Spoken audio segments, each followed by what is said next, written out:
సంగారెడ్డి పట్టణంలోని ప్రభుత్వ మహిళా జూనియర్ కళాశాలలో వాసవి మా ఇల్లు స్వచ్ఛంద సేవా సంస్థ ఆధ్వర్యంలో ఏర్పాటు చేసిన సావిత్రిబాయి పూలే విగ్రహాన్ని వ్యవస్థాపకులు తోపాజీ అనంతకిషన్ ఆధ్వర్యంలో TGIIC chairman Nirmala Jaggareddy, additional collector Madhuri ఆవిష్కరించారు. మా తల్లిదండ్రులు క్రీస్తు శకం తోపాజీ పద్మావతి ఈశ్వరయ్య గారుల జ్ఞాపకార్థం సావిత్రిబాయి పూలే విగ్రహాన్ని ఏర్పాటు చేసినట్లు తోపాజీ అనంతకిషన్ తెలిపారు. నిర్మలా జగ్గారెడ్డి మాట్లాడుతూ మహనీయురాలు సావిత్రిబాయి పూలే విగ్రహాన్ని బాలికల కళాశాలలో ఏర్పాటు చేసిన తోపాజీ అనంతకిషులు ధన్యుడని అన్నారు. కళాశాలలోని విద్యార్థులు సావిత్రిబాయి పూలే అడుగుజాడలు నడవాలని అన్నారు. మహిళలందరూ ఆదర్శంగా తీసుకొని ఉన్నత శిఖరాలు చేరుకోవాలని అన్నారు.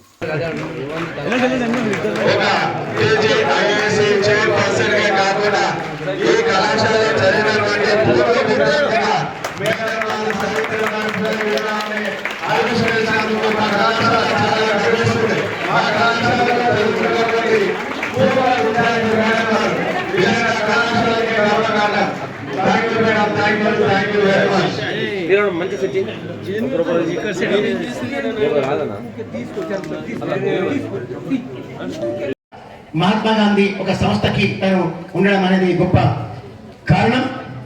అలాగే కళింగ కిషోర్ కుమార్ గారు రాష్ట్ర అధ్యక్షుడు ప్రిన్సిపల్ అసోసియేషన్ వాళ్ళకి కూడా నేను హృదయపూర్వక నమస్కారాలు తెలియపరుస్తూ మరి కార్యక్రమంలో సభాధ్యక్షురాలుగా వివరించమని చెప్పినాం. కానీ శ్రీనివాస్ గారు కూడా వివరిస్తున్నాడు. మన వారికి సునీత మేడం గారు ప్రిన్సిపల్గా ఉన్న సునీత మేడం గారికి మా హృదయపూర్వక నమస్కారాలు తెలియపరుస్తూ ఇంకొక విషయం చెప్తా. లాస్ట్గా చెప్తున్నా అంటే ఈ ఆలోచన ఇచ్చింది వాసవి మాయలకు తోపాజీ అనంతకిషన్ కాదు. ఈ ఆలోచన చెప్పి నా నిన్నుండి ఈ కార్యక్రమానికి ఈ విధంగా తీసుకెళ్దామని చెప్పింది నా మిత్రుడు, నా శ్రేయోభిలాషి కూన వేణుగోపాలకృష్ణ. కానీ ఆలోచన ఇచ్చిండు, నువ్వు చాలా సేవా కార్యక్రమాలు చేస్తావన్నా, కానీ సావిత్రిబాయి పూలే విగ్రహం పెట్టు. ఈ రాష్ట్రంలో మొట్టమొదటి విగ్రహం సావిత్రిబాయి పూలే విగ్రహాలు ఈ రాష్ట్రంలో చాలా ఉంటాయి, కానీ విద్యా సంస్థలో పెట్టడం మొదటిసారి ఈ తెలంగాణ రాష్ట్రంలో మొట్టమొదటిసారి. అది రావడానికి కారణం మన ప్రిన్సిపల్ గారు కూన వేణుగోపాలకృష్ణ. ఇద్దరు కలిసి ముఖ్యమంత్రి రేవంత్ రెడ్డి తెలంగాణ ప్రభుత్వం ముఖ్యమంత్రి వచ్చిన తర్వాత మహిళా ఉపాధ్యాయురాలుగా భారతదేశంలో మొట్టమొదటిసారి భారతదేశంలో మహిళా ఉపాధ్యాయురాలుగా ఉన్న సావిత్రిబాయి పూలేకి ఆ రోజు జయంతి నాడు రాష్ట్ర ప్రభుత్వం సెలవు ప్రకటించింది. ఆ రోజు నన్ను పిలవడం జరిగింది. ఆ రోజు మీ అందరికీ కలిసి మాట ఇవ్వడం జరిగింది. మాట ఇచ్చిన ప్రకారం 5 నెలల విగ్రహం వచ్చింది, కానీ రకరకాల పని ఒత్తిడి వల్ల రాలేకపోయినాం. ఈ రోజు ఒక శుభ పరిణామంగా భావించి ఈ అవకాశం మా తల్లిదండ్రుల జ్ఞాపకార్థం వారికి అంకితం చేసుకుని ఇచ్చిన కాబట్టి మీ బాలికల జూనియర్ కళాశాల వాళ్ళందరికీ కూడా చేతులెత్తి మీ అందరికీ ధన్యవాదాలు.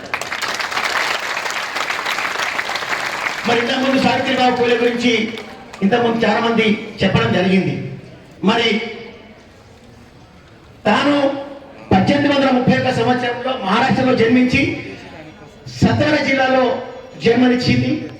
1848 సంవత్సరంలో జనవరి 1లో బాలికల పాఠశాల మొట్టమొదటిసారి భారతదేశంలో బాలికల పాఠశాల ఏర్పాటు చేసింది 1848 సంవత్సరంలో సావిత్రిబాయి పూలే. మరి సామాజిక బాధ్యత అన్ని డిక్షనరీ కానీ అన్ని పుస్తకాలు చెప్పాలి. దాని విషయం నేను చెప్పడం జరుగుతుంది. మన తెలంగాణలో కూడా వాళ్ళ 2 జిల్లాల్లో వాళ్ళకి సంబంధించిన బంధుప్రీతి ఉందని చెప్పి ఆ పుస్తకాలు చెప్పడం జరిగింది. అదంతా ఒకటైతే మరి ఎన్ని వాసవి మాయులు స్వచ్ఛంద సేవా కార్యక్రమాలు మా కమ్యూనిటీలో పూర్తిగా ఈ వాసవి మాయులు స్వచ్ఛంద సేవా సంస్థ ఎన్ని కార్యక్రమాలు చేసిన సంవత్సరంలో 3-4 కార్యక్రమాలు చేస్తాం. ప్రతి సంవత్సరంలో అన్ని కార్యక్రమాలు చేసుకుంటూ ముఖ్యంగా సమ్మర్లో 110 రోజులు ప్రతిరోజు 60,000 లీటర్లు 10 చెలివేంద్రాలు పెట్టి కార్యక్రమాలు చేస్తాం. జిల్లా కలెక్టర్లు మా నిర్మలకనే ఓపెన్ చేస్తే అన్ని కార్యక్రమాలు. అక్కడనే మట్టి గణపతులు నినాదమున 5,000 మట్టి గణపతులు సంగారెడ్డిలో కాలుష్య పరివారం కాపాడదామని చెప్పి ప్రతి సంవత్సరం చేస్తున్నాం. అందులో భాగంగా ప్రతి సంవత్సరం ఈ సంవత్సరం కూడా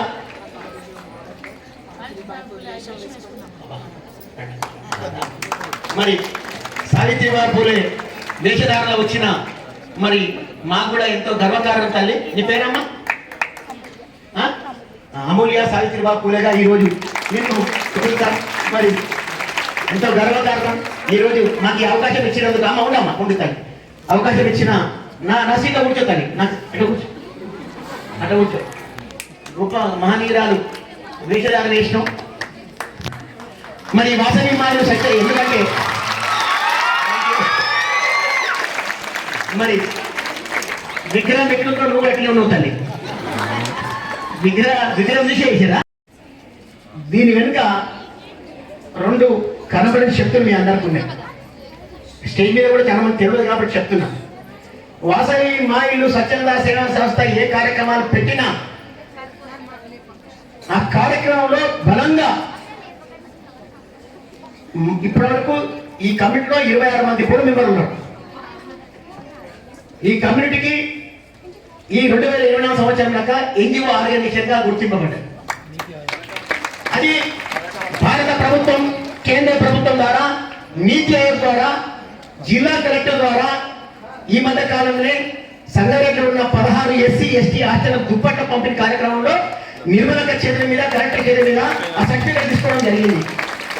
ఒక గ్రామీణ ప్రాంతం నుండి వచ్చిన వాసవి మాయలు స్వచ్ఛంద సేవా సంస్థ ఈ రోజు ఎన్జిఓ సంస్థగా మేము ఎక్కడ పైరవేయలే, ఎక్కడ అడగలేదు.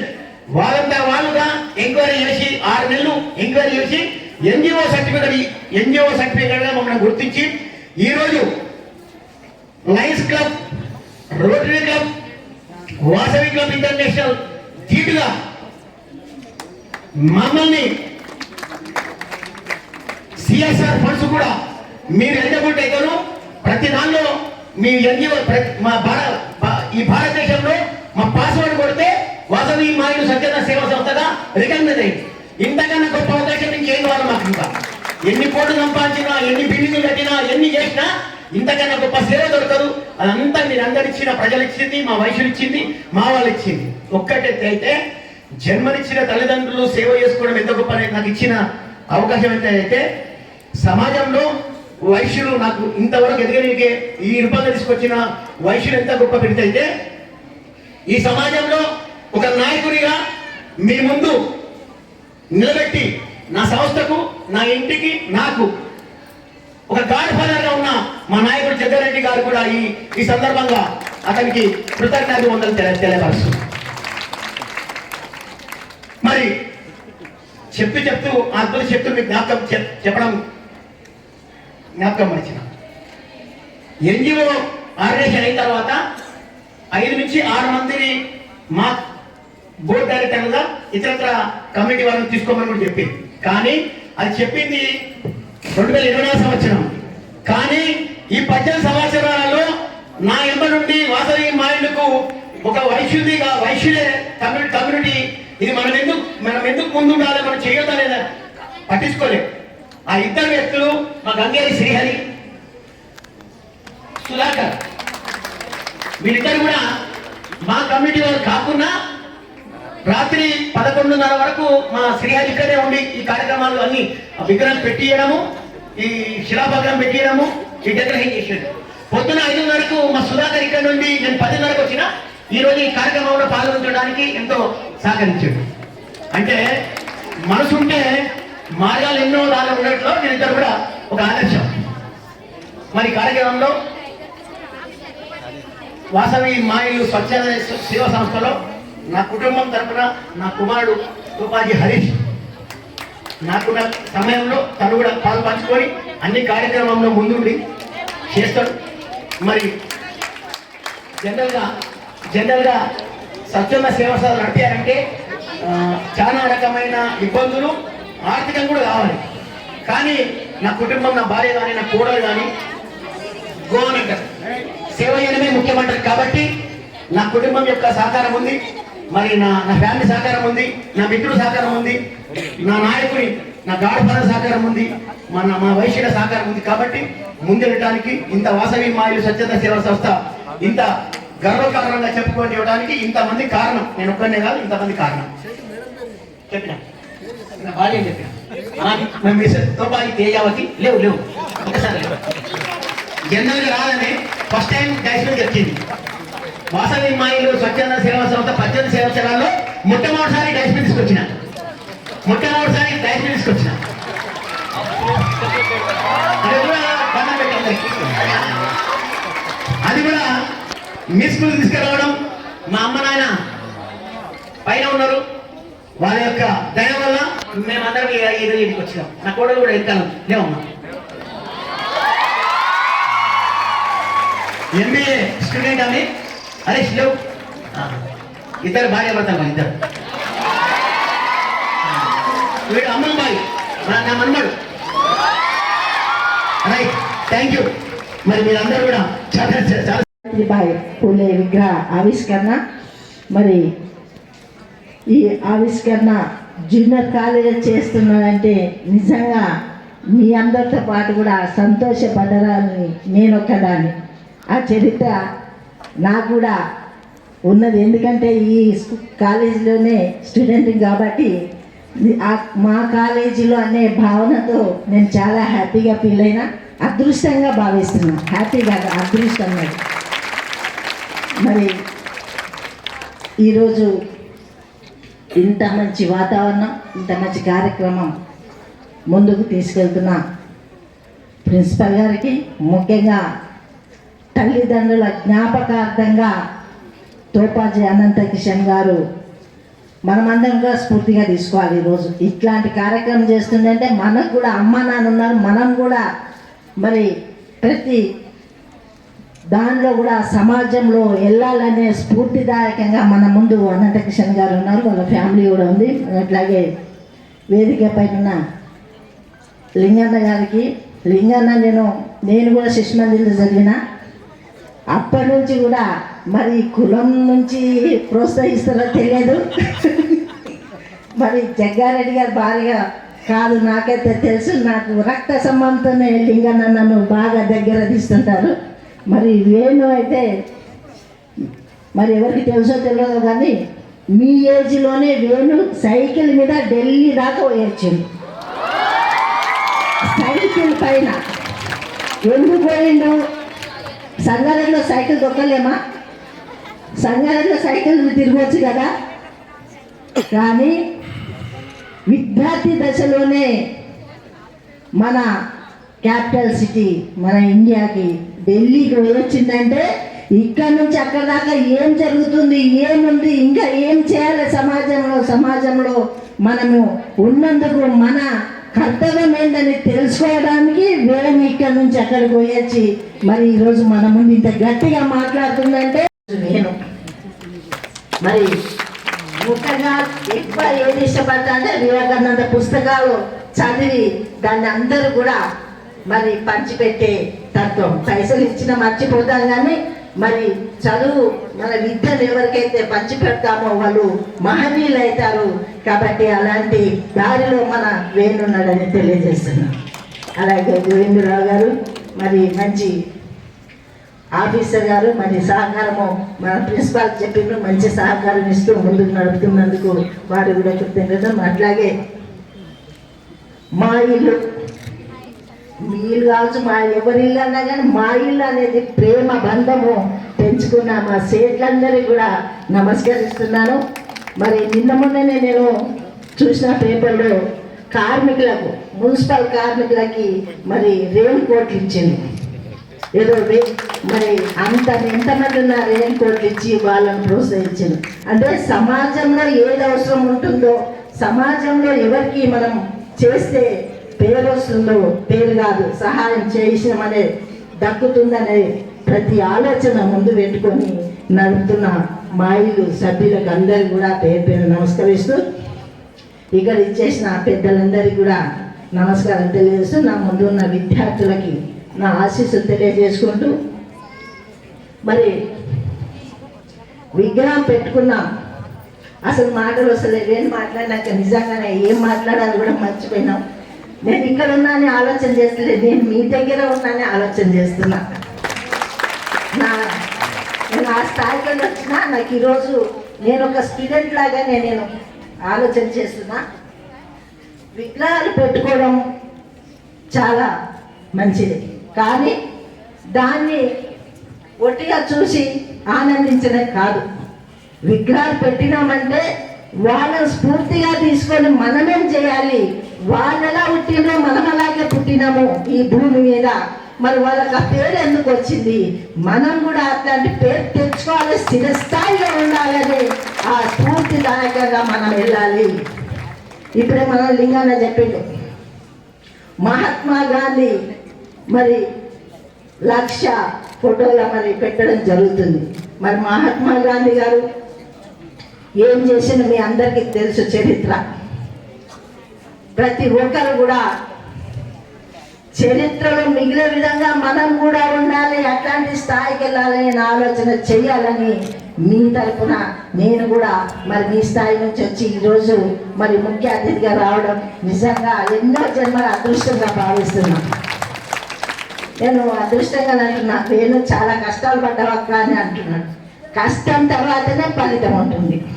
కాబట్టి మీరందరూ కూడా కష్టం అంటే ఇప్పుడు మీరు చేయాల్సింది బరువు మొయ్యడం కాదు, మరి ఏదో చేయడం కాదు, చదవండి. సమయం అనేది టీచరు మనకు క్లాస్లో చెప్పేది మరి 30 మంది ఉండని 40 మంది ఉండని అందరికీ ఒకటే చెప్తారు. కానీ మార్కులు ఎక్కువ తక్కువ ఎందుకు వస్తాయి? వినని వాళ్ళు కరెక్ట్గా రెస్పాండ్ కాని వాళ్ళకు మార్కులు తక్కువ వస్తాయి. అంతేనా? నేను కూడా చదువుకున్నా కదా. మరి అందరికీ ఒకటే సబ్జెక్టు ఒకటే మాట చెప్పినప్పుడు తక్కువ ఎందుకు ఎక్కువ ఎందుకు వస్తున్నాయి మార్క్స్ అంటే మనలో లోపమే. మనం టీచర్ మన లెక్చర్స్ చెప్పినప్పుడు సరిగ్గా వినకపోవడం, లేకపోతే ఇంటికి పోయినాక మళ్ళీ రివ్యూ చేసుకోకపోవడం. ప్రతిరోజు లేసాను మీరు ఇంటికి పోయినాక చదవండి.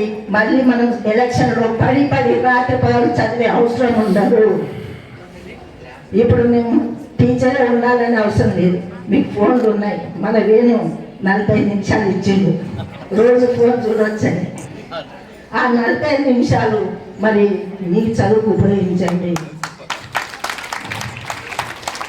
మరి ఎక్కువ ఫోను ఉపయోగిస్తే మన ఆయుష్ కూడా తగ్గుతుంది. మనం చూస్తున్నాం టీవీలో మన పెద్దవాళ్ళు చెప్తున్నారు, ఆయుష్ కూడా తగ్గిపోతుంది. కాబట్టి మనం ఇంకా కూడా మంచి సేవ చేసే భాగ్యం కలవాలి, ఆరోగ్యంగా ఉండాలంటే నిజంగా ఫోన్ మీరు ఉపయోగించవద్దు. ఇంకా ఎవరైనా పిల్లలు ఉపయోగిస్తే మీరు గట్టిగా చెప్పి మీరు మానిన తర్వాత మీరు ఫోన్ వాడడం తగ్గిన తర్వాతనే వేరే వాళ్ళకి చెప్పండి. మీరు చేయకుండానే మీరు ఫోన్ చూస్తూ చిన్నపిల్లలు ఫోన్ తీసేయాలంటే అది కరెక్ట్ కాదు.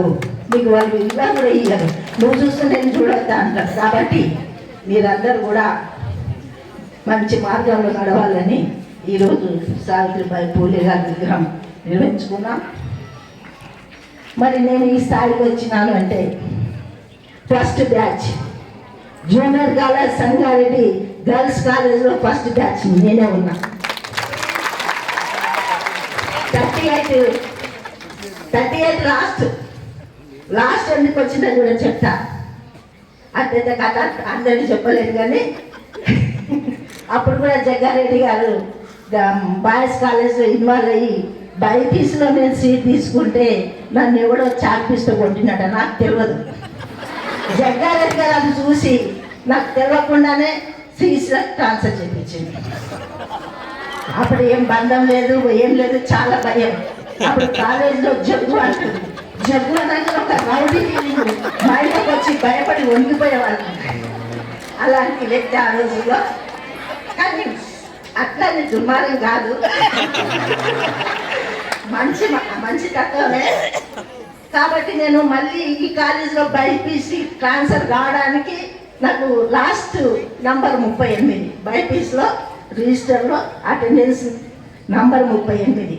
కాబట్టి ఇలాంటి సంఘటనలు చాలా ఉంటాయి, అది చెప్పడం కాదు. కానీ మీరందరూ కూడా బాగా చదివి రకరకాల ఇంటర్ తర్వాత లైఫ్ మన చేంజ్ అవుతుంది అంటే ఇంటరే. ఒకరు ఎంపీసీ బైపీసీ సిఈసీ హెచ్ఈసీ మరి ఇతర రంగాలకు వెళ్తారు. కాబట్టి మీరందరూ డాక్టర్ కావచ్చు, ఇంజనీర్ కావచ్చు, టీచర్స్ కావచ్చు, మరి శాస్త్రవేత్తలు కావచ్చు, అన్నీ కూడా మీరందరూ కూడా అన్ని రంగాల్లో ఉండి మీ జీవితాలను బంగారు బాట చేసుకునే సమయం ఇది వృధా చేయకుండా మీరందరూ మంచిగా భవిష్యత్తును అనుభవించాలని తెలియజేస్తూ సెలవు తీసుకుంటున్నాను. జై హింద్.